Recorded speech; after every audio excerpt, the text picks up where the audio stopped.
ايه هي الدوالي وبتظهر ازاي، وازاي نعرف ان دي دوالي؟ الموضوع طبعا موضوع كبير قوي.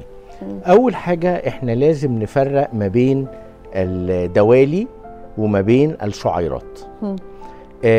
دايما الشعيرات دي ناس كتيرة جدا او بالذات الستات بتفتكر ان الشعيرات دي هي الدوالي. عكس الرجالة دايما يبقى عندهم دوالي، والدوالي تطلع شعيرات.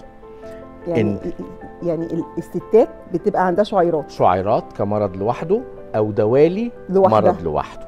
اه الراجل عادة بيجيله الدوالي وتجيله معاها شعيرات. ده بعد الدوالي. لان الدوالي هو الوريد الرئيسي، الخرطوم الرئيسي ده بيبتدي يتضخم، فيبتدي يضخم كل الافرع، يطلع افرع ويطلع شعيرات. انما الستات بتظهر لها من وهي بنت لهرمونات الست. يظهر شعيرة بتبقى صغيرة، بتبتدي تزيد مع العمر ومع الوقت. ايه اللي بيحكمنا؟ اللي بيحكمنا فيها عوامل كتيرة قوي، عوامل هرمونية. يعني الست بتتجوز، بتحمل، في ستات بتحتاج حاجات صناعية، تلقيح صناعي، بتاخد هرمونات. في ستات بتاخد حبوب منع حمل. الحمل نفسه وتكرار الحمل بيساعد الشعيرات دي انها تزيد. ويتحكم فينا كمان حاجتين: نمط الحياة، الناس اللي بتقف كتير مهنتها فيها وقفة، والحاجة الأهم بقى العامل الوراثي. يعني الدوالي دي بتبقى عملية وراثية؟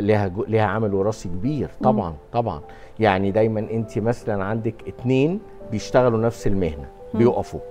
اشهر مهن الناس بتقف فيها المدرسين، الحلاق.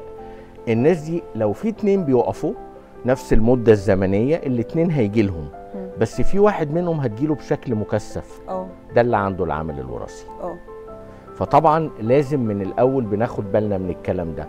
بنلاقي في الاول البنت بيبقى عندها حاجات بسيطة جدا. لو لقينا ان الحاجات دي بشكل زيادة مبالغ فيه من قبل لسه الجواز ومن قبل التغيرات الهرمونية، هنا بنبتدي نلاحظ ان البنت دي عندها قابلية بكرة ان الشعيرات دي تزيد. مازن ميديا برودكشن.